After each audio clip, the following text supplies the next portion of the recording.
que atraviesa el defecto occipital. Okay. Y en cuanto a los diagnósticos diferenciales que nos presentamos en este caso, en primera instancia, encefalocele occipital, como bien sabemos, es la herniación de estructuras encefálicas a través de un defecto en el cráneo y la dura madre, que está recubierto por piel subyacente. En segunda instancia, también pensamos miomeningocele cervical, que se produce en el 20% de los casos, defecto a nivel de los arcos posteriores, cervicales, defecto del tubo neural. El síndrome de Meckey-Gruber, ciliopatía, en el cual está alterada las proteínas que codifican los cilios, autosómica recesiva, con una incidencia de 1 en 20.000 recién nacidos vivos, y la triada característica de riñones poliquísticos en el 95% de los casos, encefalocele occipital en el 70% y en más de la mitad de los casos polidactilia posaxial. Malformación de Chiari tipo 3, en donde observamos herniación de las amígdalas cerebelosas y estructuras encefálicas a través del foramen magno hacia el canal vertebral, y el tipo 3 es el que tiene aparejado el defecto occipital, encefalocele occipital. Síndrome de bandas amnióticas, que en líneas generales trae también amputaciones de miembros y es un defecto más asimétrico. Y quistes del cuero cabelludo, en donde podríamos observar la indemnidad de la calota, y si prendiéramos el Doppler o Power Doppler, no atravesaría el hueso vasos cerebrales. En cuanto a los estudios complementarios que realizamos en el Hospital Garraham, resonancia a las 29 semanas, donde podemos evidenciar dehiscencia de la calota suboccipital con encefalocele que protruye a través del defecto óseo. Además se observaba asimetría ventricular, no se evidenciaba el cuarto ventrículo, tampoco se podía observar en forma correcta la anatomía del cerebelo. La cisterna magna se encontraba colapsada. No sé si se encuentra, sí, ya le vimos a la doctora Luz Pacheco, que es parte del servicio de imágenes, por si quiere hacer algún comentario en estas secuencias T2, en donde evidenciamos hiperintenso el líquido cefalorraquídeo que rodea al defecto y al encéfalo. Y como estudios también prenatales, se realizó ecocardiograma, donde la paciente presentaba el feto, digamos, hipertrofia del ventrículo izquierdo sin alteración funcional, y como estudios genéticos prenatales no disponemos de array, y cariotipo tenemos dificultades para enviar la muestra al centro de recepción a partir de la semana 28, y la paciente recurre a nosotros en semana 29. Ahí también podemos observar claramente el defecto. No, si quieren les comento. Se muteó, creo. Estás muteada, Luz. Si quieren les comento dos cositas de la resonancia nada más. Esta resonancia en realidad cuando uno la plantea pensando en un defecto tipo encefalocele con protrusión encefálica, hay dos cosas que tiene que uno cuando se levanta de la consola tener claro, es si tiene o no asociación a otra patología, como puede ser en este caso, hoy no lo mostraron, pero tenía las manitos completas, ambas manitos, y ambos riñones estaban normales, entonces como que el defecto de encefalocele posterior asociado a un síndrome genético, ahí ya casi estaría descartado. Después con respecto por ejemplo, el tiempo de adquisición o el momento de hacerlo más adecuado, uno en general prefiere después de las 22 semanas, porque si no hay mucho líquido amniótico, a veces intraútero, que hace que por ahí el paciente, el bebé se mueva demasiado y las imágenes no puedan ser de calidad, por lo cual cuanto menos líquido tenemos y más pequeño es el bebé, mejor es el rédito diagnóstico. Con respecto al defecto que tiene posterior a nivel óseo, está bueno mostrar que es bien posterior, que es bien occipital. Justo estaba leyendo recién que comentaban que es arteria umbilical única que se asocia en esta patología, en el encefalocele posterior, y después que uno trata de ver a medida que más se desarrolla el cerebro, era bebé, no tenía ni 32 semanas, para ver si tiene algún trastorno en la morfología de lo que se llama la diferenciación córtico-subcortical, y se puede ver algo respecto de lo vascular que también se puede asociar en esta patología.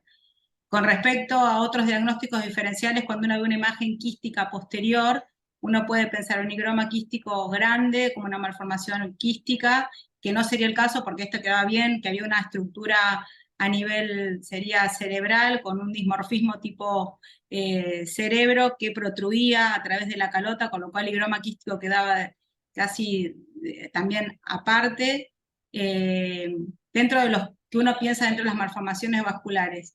Así que, digamos, uno cuando empieza, y después, ¿qué pasa con si hay dismorfismos a su vez asociados intracranianos, como pueden ser los ventrículos laterales o dismorfismo de línea media, que en este caso no presentaba? Nada, ese comentario nada más. También, bueno, no se observaban disrafismos espinales. Exacto. En cuanto Lo al que sí tenía, diagnóstico, perdón, lo que sí tenía, que sí. interrumpa, tiene ¿cómo se llama? Cuando tiene líquido ahí, ay, no me sale. Siringomiela. Sí, una siringomiela cervical, que se Ujú. ve apenitas, en una secuencia sola se ve que tiene como un aparente, era chiquito el bebé igual, pero se ve como, para llamar la atención, uno pondría llama la atención, la presencia de hiperseñal a nivel cervical, medular, sin poder descartar, como para que después cuando uno lo completa, después del nacimiento, ver si realmente lo tiene o no. Eso solo, disculpe. Perfecto. Bueno, el diagnóstico al cual arribamos, meningoencefalocistocele occipital. En los controles subsiguientes se siguió, digamos, controlando la microcefalia. Había dificultad para estimar el peso por los calculadores, digamos, que toman en cuenta también el dato de la o sea, no toman en cuenta el dato de la microcefalia en este caso. La circunferencia abdominal es mayor al percentilo 97, continuamos con polidramnios, un bolsillo vertical de más de 9 y Doppler normal. Se programa la cesárea en el Hospital Argerich a las 38 semanas, nace una niña 4,70 kg, Apgar 8,9, 4 horas posteriores presenta un cuadro de atonía donde se realiza la parotomía exploratoria más histerectomía subtotal. Si bien la placenta es posterior y la veíamos en resonancia, no había hallazgos, digamos, signos indirectos de acletismo placentario, en la pieza quirúrgica se observó un foco pequeño a nivel del segmento. Encefalocele occipital, para hablar un poco, una revisión breve, es un defecto, como mencionamos, en cráneo dura madre, protruyen estructuras intracraneales y dependiendo de qué estructura se hernie, ¿cómo lo vamos a clasificar? Meningocele, si es únicamente las meninges; encefalocele, únicamente tejido encefálico, es bastante infrecuente que esté aislado, como lo podemos ver en la imagen. Meningoencefalocele, cuando ya hay comunicación, y si sumamos la herniación de ventrículos laterales, plexos coroideos, cuarto ventrículo, meningoencefalocistocele, como es en nuestro caso. En las imágenes observamos este efecto óseo, y además observamos esta imagen de quiste, adentro de quiste podemos pensar que se hernió también el cuarto ventrículo. Es más organizado el tejido encefálico que el de la craña, puede haber una giración tanto precoz, está asociado a ventriculomegalia, microcefalia y frecuentemente a otras alteraciones del sistema nervioso central. En cuanto a la localización más frecuente es la occipital en el 80% de los casos, seguido en el orden de frecuencia de la frontonasal, y en el 10% parietal, siendo más difícil su diagnóstico. El pronóstico está asociado, o sea, tiene que ver con las anomalías asociadas, pero en varias series estudiadas se ha visto que entre un 5 y un 29% aumenta la mortalidad, y de los sobrevivientes el 52% tiene desarrollo alterado, peor que el de la población general. Además, se ha observado un 60% de los casos de alteraciones cromosómicas luego del nacimiento, y en un 15 o un 20% asociaciones con defectos del tubo neural, Chiari-2, 3, microcefalia, craniosinostosis.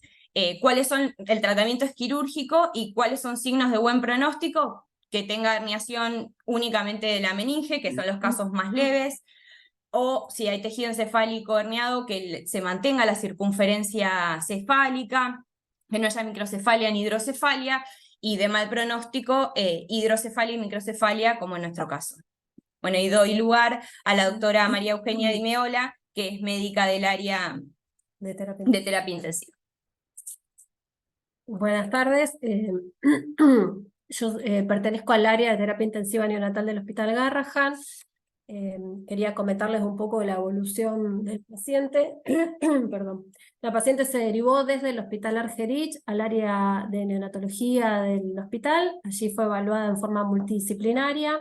Inicialmente se realizó una ecografía cerebral, en donde se observó una ecoestructura cerebral conservada a nivel de los hemisferios, con núcleos de la base de cogenicidad y ecoestructura conservada, con cuerpo calloso, tenía colapso ventricular, no se evidenciaba fosa posterior, y el cuerpo calloso estaba verticalizado y desplazado hacia posterior, y no se visualizaba el esplenio. El servicio de neurocirugía solicitó una resonancia magnética para definir conducta neuroquirúrgica. El resto de los estudios solicitados, una ecografía abdominal que fue normal y un ecocardiograma sin cardiopatía estructural. También fue evaluada por el servicio de genética. En su valoración clínica no presentaba otras dismorfias aparentes y solicitaron un cariotipo que salió el día 20 del 10 y aún todavía está pendiente el resultado. Finalmente se realizó una angioresonancia al 5.º día de vida postnatal. Acá podemos ver las imágenes en una secuencia T2, en donde podemos observar el encefalocele occipital con protusión cerebelosa del cuarto ventrículo, del esplenio calloso y del parénquima occipital.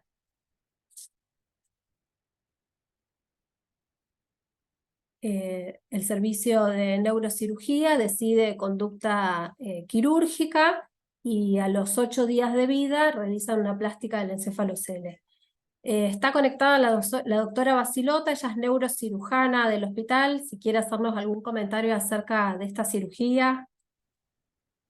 Hola, muy buenas tardes, ¿me escuchan bien ahí?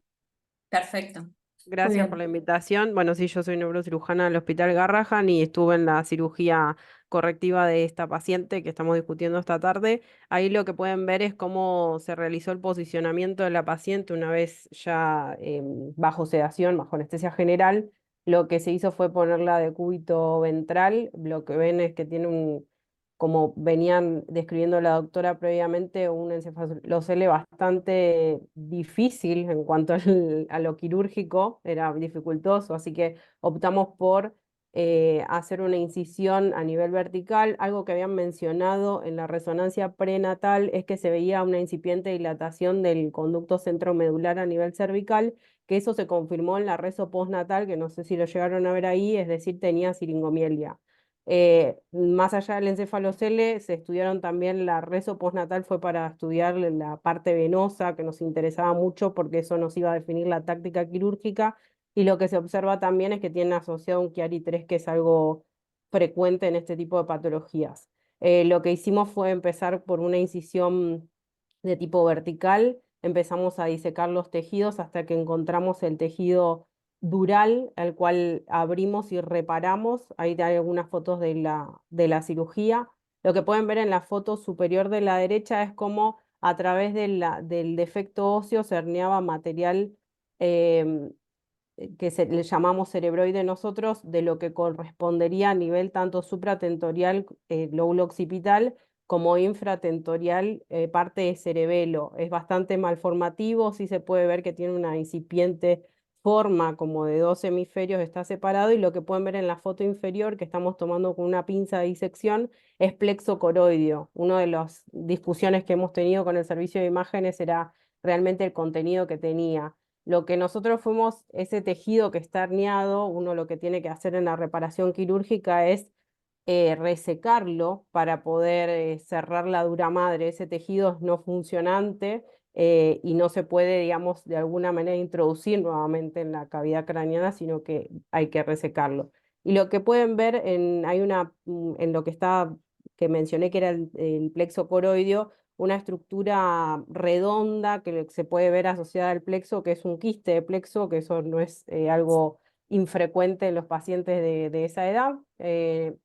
No tengo flechita para señalarlo, pero no sé si el que está manejando el visor capaz que lo puede mostrar. Exactamente, esa es a lo que me refería. Sí veíamos que tenía componente inclusive de cisternal, y lo que nos preocupaba un poco durante la cirugía, si bien la paciente tenía un buen peso, lo que era favorable para reparar el defecto, es que tenía parte del sistema venoso que asomaba al cerebrales internas, sistema galeno, todo eso era lo que nos queríamos estudiar con la angio posoperatoria. Nosotros lo que hicimos fue una plástica dural, que realizamos un cierre hermético y luego tuvimos que seccionar parte del tejido cutáneo que obviamente quedaba reverberante después de resecar todo ese segmento de tejido cerebroide, y las fotos que ven a la izquierda son una evolución posoperatoria. En la posoperatoria, como dice en la diapositiva, la paciente tiene pérdida de líquido cefalorraquídeo, por lo cual eso habla de una incipiente hidrocefalia que está muy asociada a esta patología. Esta paciente efectivamente la tuvo. Esa pérdida de líquido hace que la herida se macere, se humedezca y evolucione con dehiscencia de la herida. Así es que tomamos la decisión de colocar primero un drenaje que llamamos tunelizado largo, que es con una válvula interpuesta, para el mejor manejo del paciente, y luego cuando descartamos una infección post fístula, finalmente le colocamos la válvula definitiva. La paciente evolucionó muy bien, actualmente ya está en el país de origen y va a continuar controles con nosotros en un mes. Lo que sí hicimos también en la cirugía, después de haber reparado todo este defecto, es ampliar resecar el arco posterior de C1, por esto de que también tenía aparejado en las imágenes el Chiari 3 y que tenía una siringomielia asociada, así es que también corregimos este defecto para, digamos, restablecer la circulación de líquido y descomprimir la fosa posterior. Perfecto, doctora, muchas Estamos en gracias. tiempo. Bien. Bien, bueno, brevemente, contarles que la paciente se fue de alta con lactancia materna, con un buen progreso de peso. Fue evaluada por el servicio de neurología. La bebé en ese momento se encontraba reactiva y conectada, con un sostén cefálico inestable propio de la edad, que fija, que sigue con la mirada, con un examen neurológico dentro de límites esperados para la edad, con un fondo de ojo normal, con un potencial evocado auditivo pendiente por realizar por no haber pasado las autoemisiones acústicas. Se fue de alta con 43 días de vida y regresó a Paraguay a los 49 días de vida, con un adecuado crecimiento pondoestatural, con una microcefalia, sí, con un perímetro cefálico estable en percentilo 3 y 10, pero creciendo dentro de ese percentilo, y realiza un seguimiento en conjunto con un pediatra de seguimiento que fue propuesto por el hospital, y se realizan consultas virtuales por medio de teleconsultas y algunas consultas también esporádicas acá en Buenos Aires, como comentó la doctora. Y bueno, para finalizar queríamos agradecerles. La idea era compartir la evolución de esta paciente, ya que nos parece que el diagnóstico prenatal en esta familia les permitió recibir el asesoramiento adecuado, controlar el embarazo y planificar la resolución obstétrica de esta bebé en un centro en donde se le puedan brindar todos los recursos que garanticen la mejor atención para la bebé. Y si bien el pronóstico neurológico sabemos que en esta patología es bastante incierto, bueno, nos pareció bueno también contarles y compartir con ustedes la evolución de esta bebé, que fue favorable. Y Nada el más. manejo conjunto de ambos hospitales, en este caso de resolución obstétrica y pediátrica. Seguimiento pediátrico. Muchas gracias. Gracias. Bueno, muchas gracias. Dejamos de compartir, así podemos vernos las caras. Ahora sí. Bueno, muchas gracias por la presentación. Creo que por ahí algo se puede haber perdido un poquito la parte de la resonancia, que los videos corrían un poco rápido, pero bueno, si hay algo que quieran volver a ver, podemos volver a presentar. Tenemos, allá hay 100 personas conectadas, todos los miembros de la comisión directiva de SADIP. José Nores, que es el presidente de SADIP, también nos está acompañando, y toda la comisión directiva. Hago esta aclaración porque también el doctor Mario Palermo, que es el presidente de la red argentina, no puede estar presente, está viajando en este momento para Mar del Plata. Así que, bueno, pero vamos a abrir primero a nuestros discutidores, que son nuestros invitados para hoy. Si quieren hacer algún comentario, y pueden ir haciendo preguntas en el chat si quieren, o aquel que quiera manifestarse levanta la mano y le daremos la palabra. Primero, repito, vamos a ir con los discutidores. Y lo que les propongo, quizá podemos empezar, Verónica, un poquito me gustaría que lo dividamos entre prenatal y postnatal, porque si no la discusión se va a hacer muy desorganizada. Así que vamos primero a lo prenatal. Quizá, Vero, un poquito llevar a ver cómo lo ves o cómo se ven estos casos desde el punto de vista de la genética, en qué es lo que tenemos que pensar, qué pedimos, qué esperamos encontrar, y vamos llevando la discusión un poquito desde el prenatal, las imágenes, y después nos vamos con los neurocirujanos. Bueno, hola, buenas noches. En primer lugar, gracias por la presentación y la invitación. En la presentación se mencionó que se solicitó un cariotipo postnatal. La realidad es que del caso pudimos ver esa evolución y que no hubo otros hallazgos asociados al nacimiento, así que está bien obviamente solicitar el cariotipo, pero recalcar que el rédito es bajo porque fue algo aislado postnatal, pero en la etapa prenatal, puntualmente, que uno capaz tiene más limitado para ver si está asociado a otras malformaciones o no, porque uno cuando lo ve como algo aislado dice aparentemente aislado, ¿no? Porque no tiene la evolución posterior. Lo que se sabe de los encefaloceles es que cuál es su asociación con otras malformaciones que habría que prestar atención, es puntualmente lo que se mencionó, polidactilia, anomalías renales, cosas que pueden estar asociadas con síndromes génicos, prestar más atención, como es lo que mencionaron, las ciliopatías, y en esos casos uno debería con más énfasis pedir estudios génicos, como por ejemplo un exoma. Y en los casos donde aparentemente impresiona ser aislado, como en este caso no parecía haber otra malformación mayor asociada, uno asesora a la paciente sobre solicitar un cariotipo porque es una malformación mayor, a pesar de que sabemos que el rédito es bajo.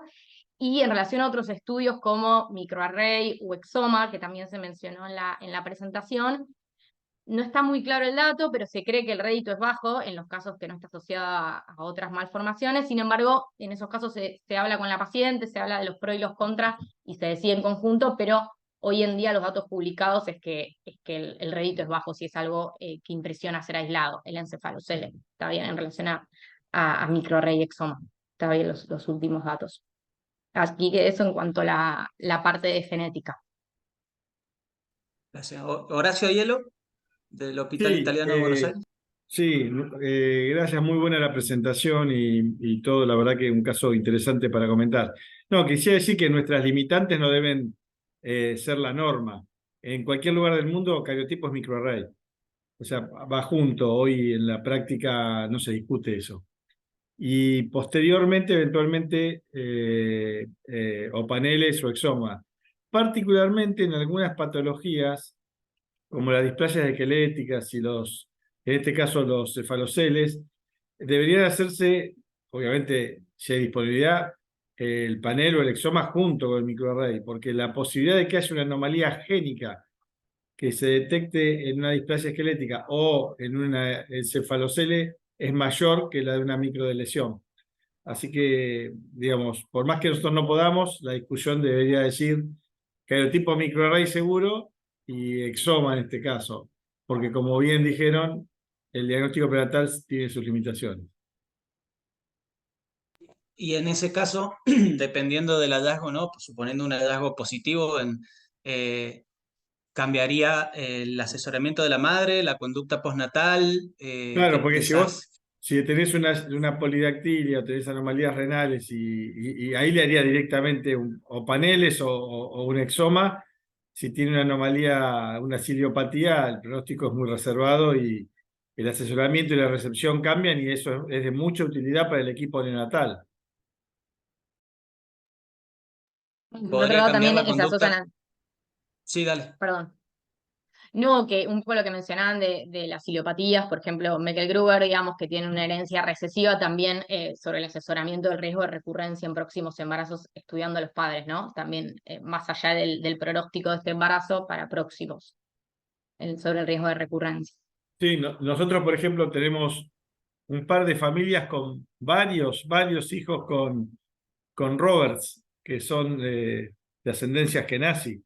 O sea que en la colectividad de Buenos Aires tiene exportadora de genes de ciliopatías, así que, digamos, el asesoramiento es totalmente diferente cuando uno tiene este tipo de patologías aisladas, como en este caso, que cuando viene asociado a una patología génica. Luis Fernández Miranda, del Castro Rendón de Neuquén. Sí, ¿qué tal? Buenas tardes. Excelente presentación. Quería preguntarles en relación a la resonancia, cuánto más aporta en este tipo de diagnósticos para todo el desarrollo que viene del bebé. Si es indispensable, digo yo, ¿no? Si quieren se las contesto. Adelante, sí. Mira, en general, uno si lo tiene disponible como método, es un buen método porque permite descartar todas estas anomalías que a veces no todas se pueden ver claramente, ejemplo, lo de los riñones, las lesiones en las manos, que se llama la polidactilia, y uno ya entra en un paciente donde ya no es tan genético, sino que es todo más bien malformativo. Después, con respecto a la ubicación, sí, porque uno puede planear si es un encefalocele anterior, posterior o basal, entonces ya tenés una localización diferente, con lo cual se plantea diferente para el tratamiento postquirúrgico. El tiempo ideal, como lo dije antes, a partir de las 22 semanas, es lo ideal. Antes resultan muy pequeñas las estructuras, muy poca la diferenciación tisular entre lo que sería cerebelo más que nada y parénquima cerebral, entonces por ahí cuesta un poco más definir qué es la estructura que está desplazada. Y respecto con lo vascular, la limitación que tiene la resonancia prenatal es que a veces los vasos, si no son de calibre suficientemente grande, uno no lo puede ver. Respecto de las malformaciones asociadas, me parece que la altura de si es con mielo asociado o no, me parece que es un gran dato para tener en cuenta para el planeamiento, ya sea prequirúrgico, no sé si acá en la Argentina se hace o si se va a tomar una conducta diferente, y para el estudio genético también. O sea, me parece que sí, que es el rédito diagnóstico que tiene, ya sea para el pronóstico y para que la familia afronte el feto que está gestando, me parece que sí, que aporta demasiado, y cuando realmente si uno encontraría lesiones, por ejemplo, renales asociadas o una polidactilia, uno ya plantea diferente la metodología del seguimiento de estudio durante el embarazo. Gracias. Annalicia Estudillo, del Garrahan, de Buenos Aires. Sí, yo quería agregar un poco eso. La resonancia nos sirve mucho a nosotros que somos los que hacemos medicina fetal y que hacemos las imágenes, las ecografías, porque muchas veces cuando el embarazo está avanzado, esta paciente llegó a las 29 semanas, por ejemplo, la evaluación de las manos no es tan sencilla, completar la evaluación también de otros sistemas, no es operador dependiente, por supuesto, pero no es 100% completa, entonces la resonancia magnética nos da una definición y nos aporta muchísima información la resonancia magnética fetal, y sabemos que en todas las malformaciones del sistema nervioso central, si contamos con el recurso, la indicación es hacerla. Entonces, en este tipo de malformaciones es muy, muy importante.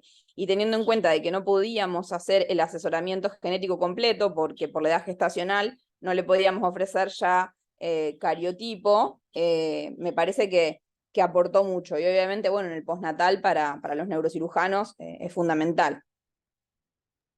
Gracias. Mercedes Uranga, del Hospital Italiano de La Plata. Vamos cerrando un poquito ya lo de prenatal. A ver. Sí. Yo lo único que quería era, no se había planteado el tema de la embriopatía diabética, pensando en una paciente diabética y los defectos del tubo neural que tienen asociados hasta en un 10% de los casos. No sé, yo porque tuve 2 casos de diabetes pregestacionales con encefalocele, y nada, me pareció oportuno mencionarlo como posible causa de este caso. Sí, la Grupo, paciente, ¿algo si para bien comentar? tenía un control metabólico alterado, no requirió muchas unidades de insulina y comenzó a alterarlo ya en tercer trimestre, como para mencionarlo. Tenía 6 unidades después del almuerzo y 4 después de la cena.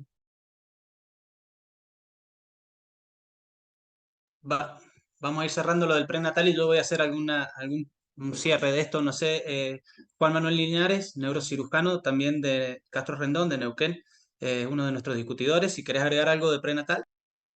Sí, hola, ¿qué tal? Buenas tardes a todos. Muchas gracias por la invitación, muchas caras conocidas, así que le agradezco estar acá.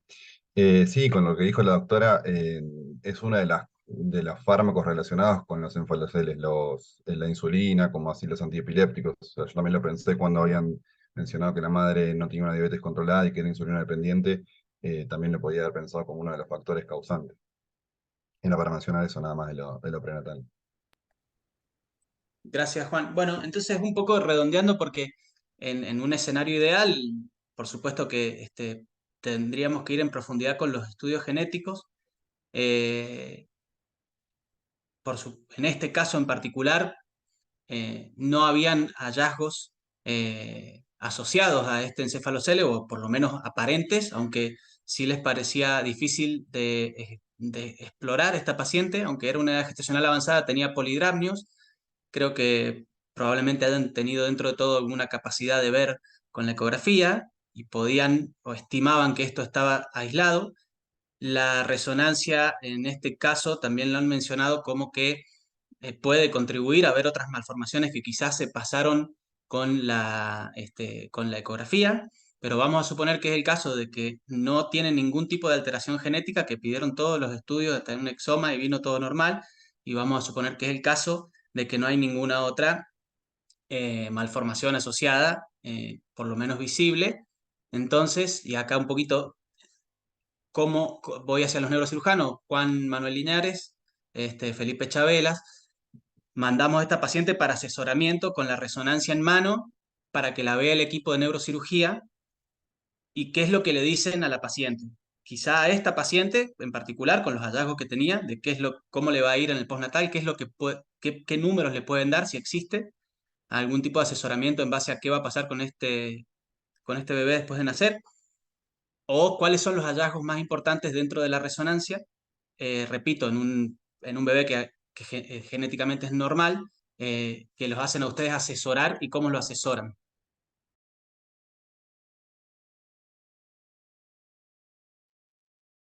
Sabino, hola, buenas tardes a todos. ¿Sí me escuchan? Hola Felipe, sí, perfecto. A mí me queda quiero aclarar una duda. ¿En qué momento hicieron el diagnóstico por ultrasonido del encefalocele? ¿La semana 11? 16. ¿16? O sea, en semana 11 se hizo translucencia nucal y en donde, digamos, la TN era aumentada, no se hizo translucencia intracraneal y, o sea, era incompleto el estudio y en semana 16 fue que se vio el defecto occipital. O sea, en la semana 16 lo vieron el defecto occipital. ¿Y por qué no? Eso fue, perdón, En su Paraguay. hospital, en otro país, en su hospital, que Paraguay. termina refiriendo a Buenos Aires, llega a las 28, 9 semanas, sí. Ok, Sí, ok. Ahí se digo perdieron que unas semanas. probablemente la translucencia nucal no era aumentada. Lo que deben haber visto es el cefalocele. Esa es mi impresión. Ok, ok. Es que aquí era un punto importante. Creo que se perdieron algunas semanas ahí importantes porque si el niño no tenía ninguna malformación, o sea, alguna alteración en el cariotipo y todo aparentemente, como tú dices, Sabino, venía normal y solamente era el encefalocele, pues el paciente hubiera sido un candidato ideal a la plastía intrauterina, ¿no? Obviamente esto antes de la semana 26 es prácticamente igual el mismo criterio que se toma para los niños con espina bífida. Por eso es que hacía mucho hincapié en esto. O sea, si se había diagnosticado en la semana 13 o en la 16, perdón, 16, pues ahí creo que sí se perdieron algunas semanas importantes para que la reparación hubiera sido intrauterina, ¿no? Ya obviamente el manejo postnatal, pues ni discutir, estuvo más que perfecto, ¿no? O sea, no hay duda en eso, pues estuvo muy bien, o sea, en cualquier parte del mundo hubieran hecho exactamente lo mismo, a lo mejor con alguna según en el manejo de la hidrocefalia, pero vamos, eso era una condición importante y creo que se atendió de la mejor manera, ¿no? Pero creo que sí el tiempo en el que pasó entre el diagnóstico de la semana 16 a que llegó al hospital para la atención definitiva, creo que ahí sí se fueron muchas semanas que se perdieron de tiempo para poderlo incluso hacer intrauterinamente, ¿no? Bueno, creo que podemos ir a esa discusión del intrauterino, extrauterino, o sea, prenatal o postnatal, perdón. Ahora, sí que un punto que está haciendo Felipe es que esta es una patología que en el primer trimestre deberíamos diagnosticar desde el punto de vista del scan anatómico apropiado que debe hacerse en un screening del primer trimestre. Esta es una patología detectable, eso es un buen punto que creo que hay que decirlo, ¿no? No sé si querés, Juan, antes de pasar digo, a la reparación en sí, y si quieren discutimos esto, un poco la experiencia de Felipe en el prenatal, pero ¿qué se le dice a los padres con la resonancia en la mano y viendo este tipo de herniación? Sí, nosotros acá no tenemos experiencia de cirugía prenatal, por lo menos acá en Neuquén, en la parte del encefalocele. Y una vez cuando te llegan estos pacientes, lo que primero ves es cuánto tiene herniado por el saco, por el defecto óseo, ¿no? Si tiene más cantidad de cerebro o si es más quístico, para más o menos tener un pronóstico de qué calidad de vida puede llegar a tener. Obviamente que no le podemos decir nada a la familia porque en la etapa es muy difícil de aconsejar en esta etapa prenatal, pero sí podemos ver qué tipo de cirugía.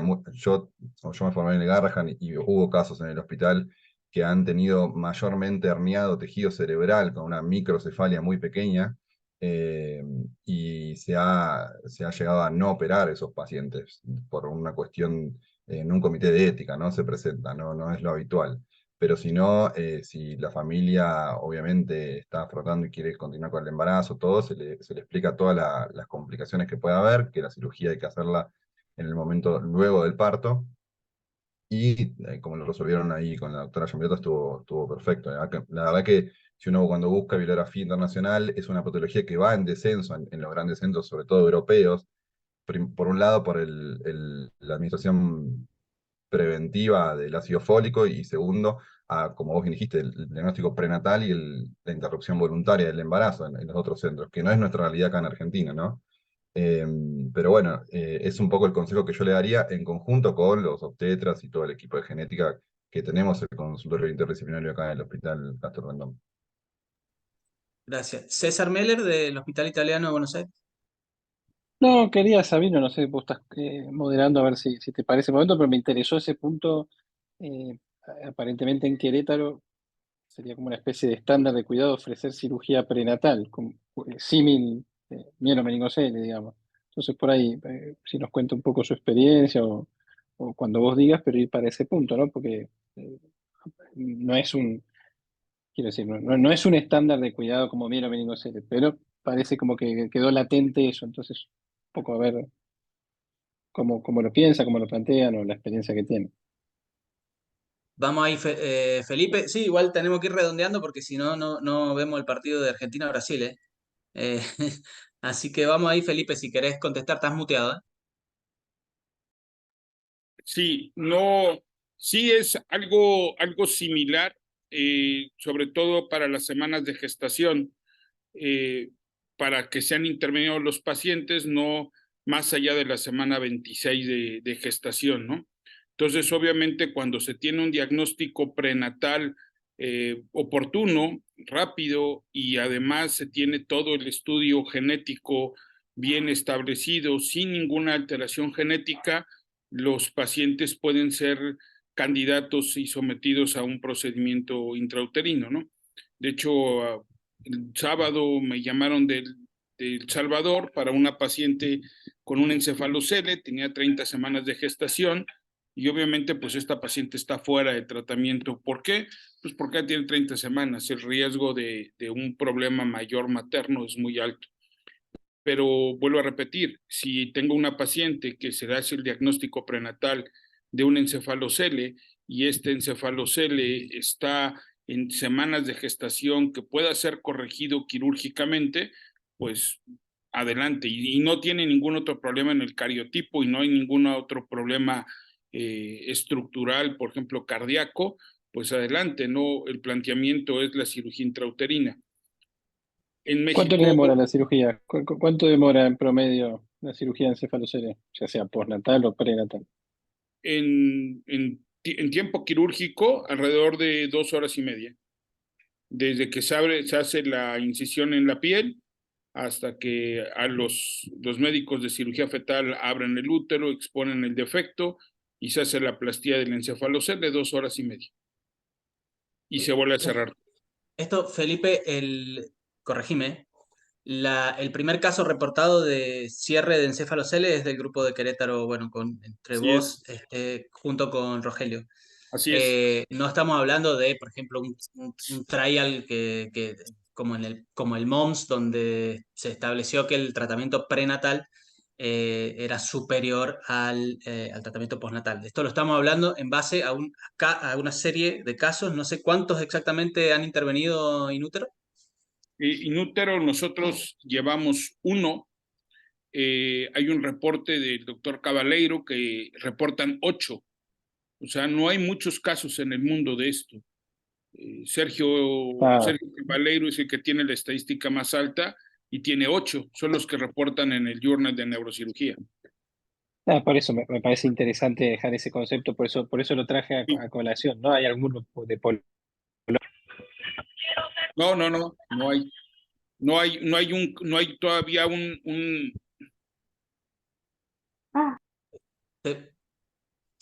¿Te muteaste, César, o algo? No Sí. se escuchó lo que dijiste. No, igual los casos en la bibliografía reportan 2 por año en los centros grandes. Nosotros acá en Neuquén tuvimos 1 por año, o sea, es muy infrecuente. Y lo otro que, por lo menos, lo que nosotros, estos chicos se operan más que nada para prevenir complicaciones, o sea, prevenir que se abra la piel, prevenir que haga una piloventriculitis, prevenir complicaciones que pueda traer. No le va a cambiar el pronóstico la cirugía en sí, sino que va a prevenir que no tenga una complicación, que esa complicación le cambie el pronóstico, por ejemplo la infección, pero no le va a mejorar el pronóstico de la cirugía. Claro, un poco por eso mi pregunta iba a decir, bueno, ¿qué le decimos? ¿Qué números le damos? ¿Qué porcentaje o riesgo que tiene de tener determinadas secuelas neurológicas? Y si eso de última pudiese cambiar ese número con la cirugía prenatal, por lo menos inicialmente de forma experimental, si eso es lo que se ha visto. Pero vamos a salirnos, porque si no, no cerramos más. Tenemos 3 personas más que quieren hablar. Lo voy a dar la palabra en orden. Claudia Canizaro, ex jefa clínica de la NEO del Garrahan, asesora de la NEO del Garrahan. Clau. Hola, no, cortito. Simplemente, Felipe, me hace ruido a mí porque, bueno, primero no leí bibliografía al respecto de la etapa prenatal, pero si uno mira alguna serie de casos y algo de bibliografía que hay sobre la evolución de encéfalocele, inclusive en algunos casos se plantea postergar la cirugía a los 2, 3 meses de vida, porque a veces sangran o tienen complicaciones mayores desde el punto de vista vascular durante la cirugía, y eso lo conocemos, la gente que hemos hecho cuidados intensivos neonatales. Entonces me hace un poco de ruido pensar que uno le puede dar digamos, que no es fútil o peor la evolución si uno es más precoz la cirugía y en este caso el feto es más pequeño, las estructuras más complicadas y no se puede estudiar de pronto la parte vascular correctamente. Tenía primero la pregunta en qué casos, digamos, se aconsejaría, por supuesto, si está cerrado el defecto, ¿no? Cubierto con buena piel, postergar la cirugía justamente para evitar mayores complicaciones que a veces son las que dejan más morbilidades. Y por eso me hace mucho ruido el tema de pensarlo en la etapa prenatal y una cirugía tan larga que puede poner en riesgo a la madre, solo eso. Hola Claudia, ¿cómo estás? Nosotros siempre que tenga la piel sana postergamos la cirugía, nunca la hacemos en los primeros días de vida, salvo que tenga la piel muy adelgazada y tengas riesgo de que se rompa esa piel y haga una meningitis, pero si no siempre lo postergamos después del mes, como vos bien dijiste, y también por el medio social, ¿no? Que sepas que va a volver y que tenga un medio continente, solemos postergar la cirugía. En nuestro caso, los encefaloceles que hemos tenido, ninguno trae la piel sana. Nosotros sí tenemos que actuar rápidamente, porque viene abierta la piel o vienen expuestos o traen una úlcera, y estos casos hay que meterlos inmediatamente porque el riesgo de infección es muy alto. Entonces, por lo tanto, nosotros no tenemos casos como el que ustedes pusieron de piel sana. Eso lo veo en los lipomas medulares, y entonces ahí sí nos podemos esperar 8 meses, 6 meses, el tiempo que sea necesario. Pero cuando el encefalocele prácticamente viene expuesto o con una tela en donde si se rompe voy a ver el tejido neural, no me puedo esperar tanto tiempo. Tienen que ser operados inmediatamente. José Ochoa, director médico de Diagnus en Córdoba, expresidente de SADIP. Estás muteado, José. Buenas noches, excelente la presentación, ¿no? Un poco, dos cosas. Lo primero no me quedó claro, pero bueno, por ahí, por el tema del video, me impresionaba que el cerebelo en la resonancia prenatal no estaba expuesto, mientras que postnatal se refiere como que estaba incluido dentro del defecto. Pero bueno, quizás sea por la rapidez el paso de las imágenes. Pero para hacerlo corto y no demorarnos mucho, lo que más me interesa es, bueno, aclarar porque somos eh, muchos los que estamos dedicados a esto, pero hay mucha gente en formación y me hace también, igual que a Claudia, me hace un poco de ruido la cirugía prenatal de estos defectos, puesto que uno no les va a cambiar demasiado el pronóstico, eh, a diferencia del mielomeningocele, donde uno tiene ventajas ya que están demostradas internacionalmente. Entonces, un poco la pregunta es y que esto es experimental, y creo que debe ser tratado de esa manera, pero no creo que sea una patología para un tratamiento prenatal. Muy probablemente sea difícil llevar adelante una investigación, ¿no? Un trial, creo que los números de los que están mencionando creo que es muy bajo. Vamos a cerrar porque tenemos que pasar al otro caso. Yo hago algunas palabras de cierre. Juan, si querés decir algo más y vamos Sí, cerrando el caso. yo lo último que quería decir, como diagnóstico diferencial, porque me pasó, un paciente que no tenía este control ni resonancia, solo era por eco, las heterotopías neurogliales. Era un paciente que tenía una tumoración a nivel occipital, similar a estas características por eco, pero luego resultó, cuando lo operamos, era un teratoma. Digo, para poner diagnóstico diferencial, que ellos tienen excelente pronóstico, porque el cerebro es normal, no tienen defecto óseo, y es una heterotopía neuroglial a ese nivel. Digo, para tenerlo también presente como un diagnóstico diferencial. Bueno, entonces, nada, muchas gracias a todos a los que participaron de la discusión, a los que presentaron el caso. Bueno, ya sabemos que esta es una patología que deberíamos diagnosticar desde edades gestacionales muy tempranas. Ahí está, Lucas, es que habías bajado la mano, ¿eh? Pensé que te fuiste. Dale. ¿Querés decir algo? Lucas Otal, Sí, Hospital había Italiano Buenos Aires. bajado porque vi que todos decían lo mismo, había bajado, pero igual, como ya lo está cerrando, quisiera por ahí que no quede la sensación en base a la discusión que esta señora se perdió la oportunidad porque llegó tarde de algo que no me parece que no se haya perdido ninguna oportunidad hoy por hoy. Y eso me parece que es importante, sobre todo para toda la gente que está en formación. Nosotros todos sabemos, y pues no sé cuáles serán los potenciales beneficios, pero obviamente todos hemos participado en innovación en estas cosas y eventualmente puede haber algo. Claramente no parece esta patología, claramente con todo ese pedazo de cerebro que se veía, no parece ser el caso ni siquiera como para cirugía fetal, pero sí me parece importante dos cosas, dejar dicho o dejar claro para todo el auditorio, esta señora no perdió la oportunidad de una cirugía fetal, no, para nada, no es el tipo de situación. Me parece que además está en pre-experimental, todavía no está en experimental todavía. Y estoy de acuerdo, va a ser muy difícil hacer un trial, pero habría que ser muy consistente con los posibles beneficios y todo, y realmente un caso como este creo que la señora, al contrario, no es que solo se perdió, me parece que se ahorró un problema.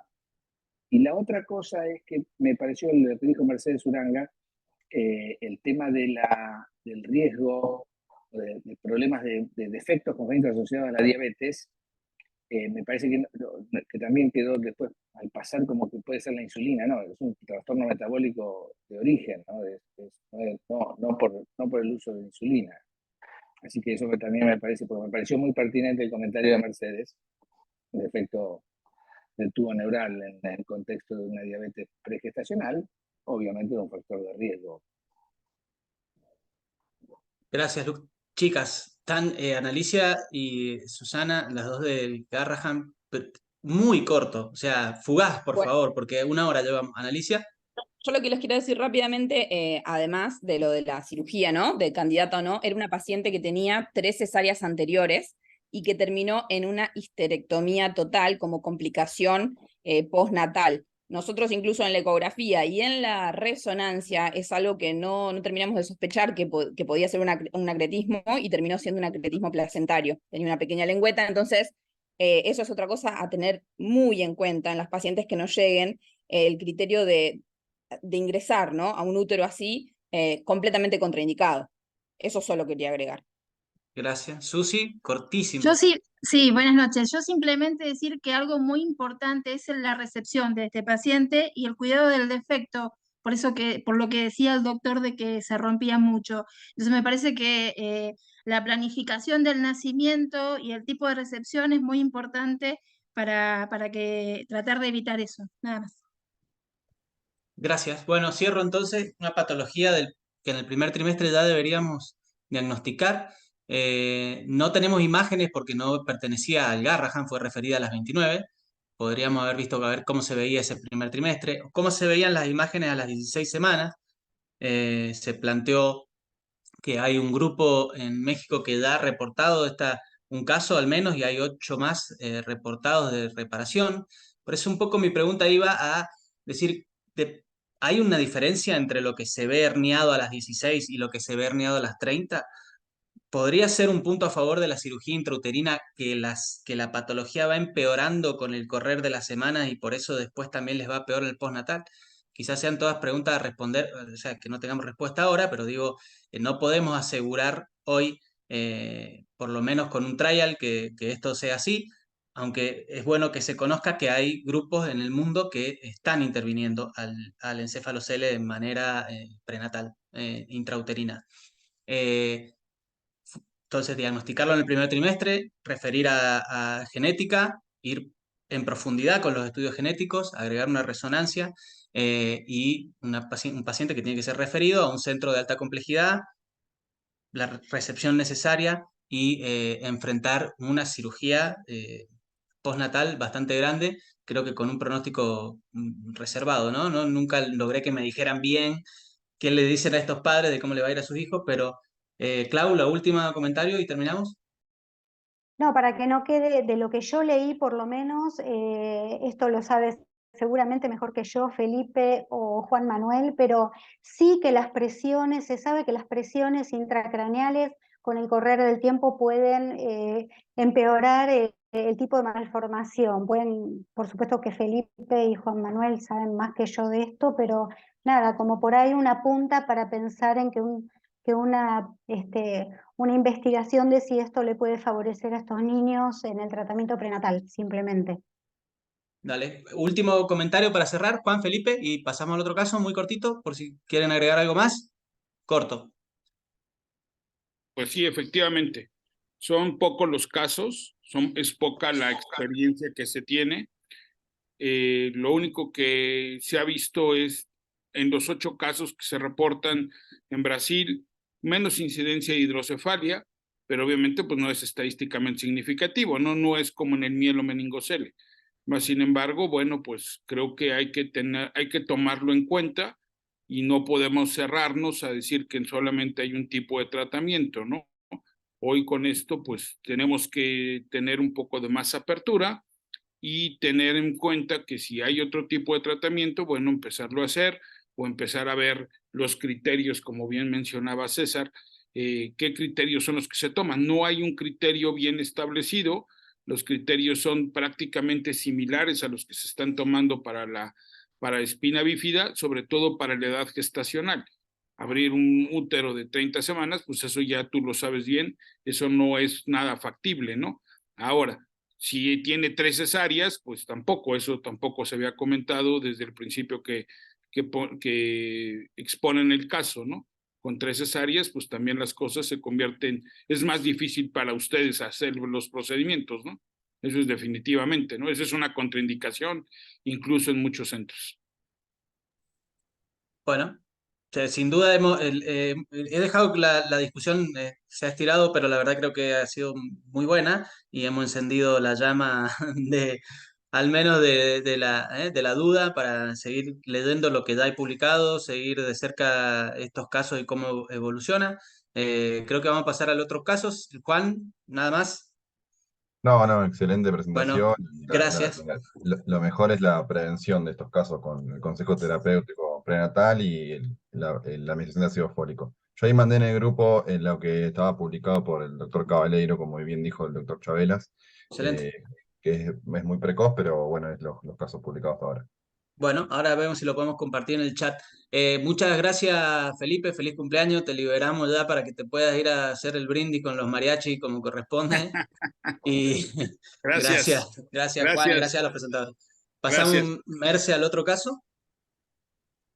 Sí, vamos bueno, al segundo caso, que es un tumor abdominal fetal, que lo presenta Martina Rubione, que es fellow de medicina fetal del Hospital Italiano de Buenos Aires.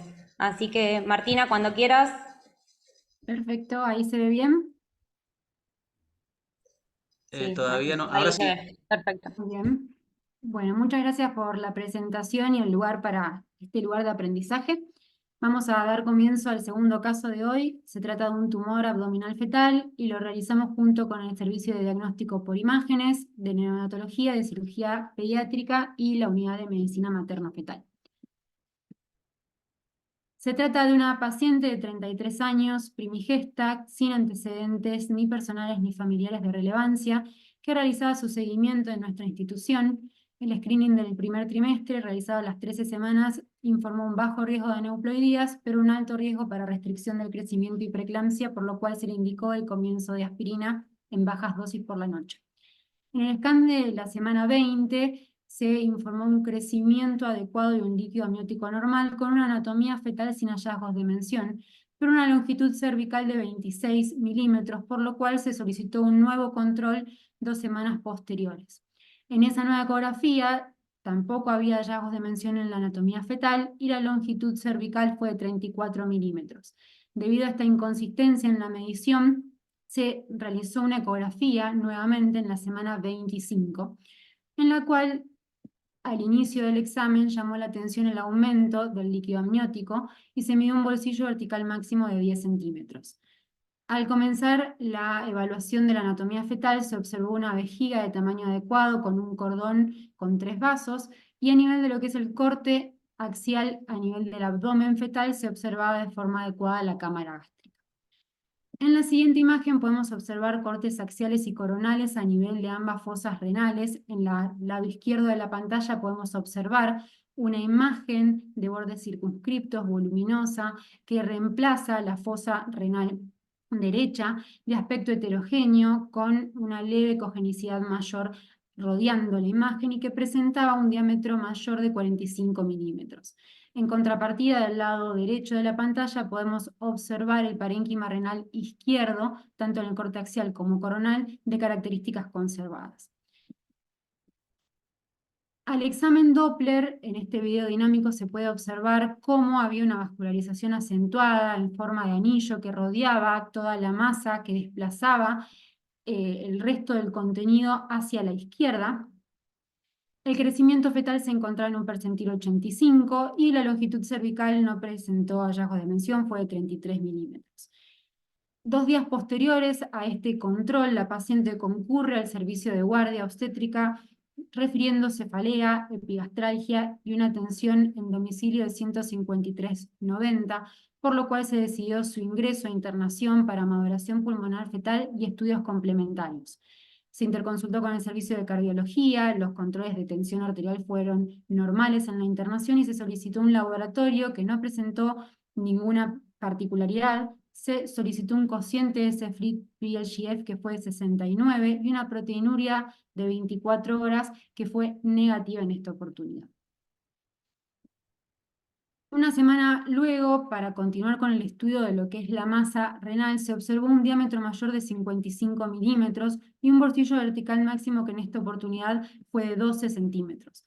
La paciente refería disnea, no toleraba el decúbito dorsal, por lo cual optamos por hacer una amniorreducción que fue de 2.800 mililitros de líquido amniótico en esta oportunidad. Dentro de los diagnósticos diferenciales que nos planteamos al evaluar esta masa tumoral, uno de los principales fue el neuroblastoma, que es un tumor que se origina en el tejido nervioso inmaduro, es más bien frecuente en la etapa perinatal y es un tumor maligno, pero que cuenta con pocos reportes de casos en el diagnóstico intraútero. Comienza siendo una masa pequeña y homogénea, muchas veces no visible en un segundo trimestre, pero luego comienza su crecimiento y es una masa voluminosa que desplaza el tejido renal y no lo compromete. Por lo tanto, al ver que en realidad en nuestro caso se trataba de un tumor que claramente ocupaba la fosa renal y reemplazaba el parénquima renal, excluimos este diagnóstico. Otro de los diagnósticos diferenciales que nos planteamos fue el tumor de Wilms. Es un tumor principalmente diagnosticado luego de los 6 meses de vida y hay muy pocos casos reportados de diagnóstico fetal. Sin embargo, también se trata de un tumor voluminoso, de un aspecto heterogéneo, con una cápsula bien definida y que tiene un comportamiento invasivo. Pero lo excluimos debido a que solamente el 0,16% de los tumores de Wilms en general presentan un diagnóstico intraútero y la sospecha fue baja. El tumor rhabdoide renal es un tumor maligno, invasivo y de un crecimiento muy acelerado, por lo cual en un momento se abarajó la posibilidad de que se trate de esta neoplasia. Sin embargo, no hay registros del diagnóstico del mismo en la etapa fetal, por lo cual también excluimos en una primera instancia este diagnóstico. ¿Cómo observamos que presentaba una vascularización el tumor proveniente de la circulación sistémica, que en una primera instancia sospechamos que se trataba de la arteria renal? También pensamos que podía tratarse de un secuestro broncopulmonar extratorácico. Estos secuestros son muy poco frecuentes, son de ubicación intraabdominal en un 15%, y son masas principalmente homogéneas que tienen un crecimiento acelerado hasta la semana 26 para luego entrar en una meseta de crecimiento, y tampoco nos dio la impresión que se tratase de este tumor. Además era un tumor izquierdo y los secuestros suelen ser un poco, derecho, y suele ser un poco más izquierdo el secuestro.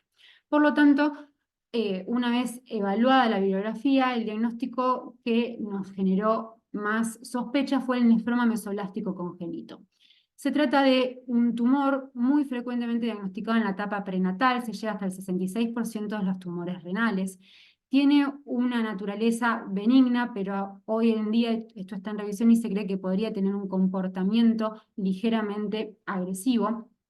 Es más frecuente en los fetos de sexo masculino y tiene una ligera inclinación a aparecer en el riñón derecho. Revisando la bibliografía, también dimos con que esto se trata de un diagnóstico principalmente del tercer trimestre, y típicamente todos los casos mencionan que en realidad las ecografías de los primeros trimestres no muestran hallazgos de mención en la evaluación renal. El principal signo de sospecha suele ser un polidramnios que motiva la consulta muchas veces por la amenaza de parto pretérmino que este podría producir. Se trata de un tumor de gran tamaño, circunscripto y sin cápsula, con una vascularización en anillo y de un aspecto heterogéneo.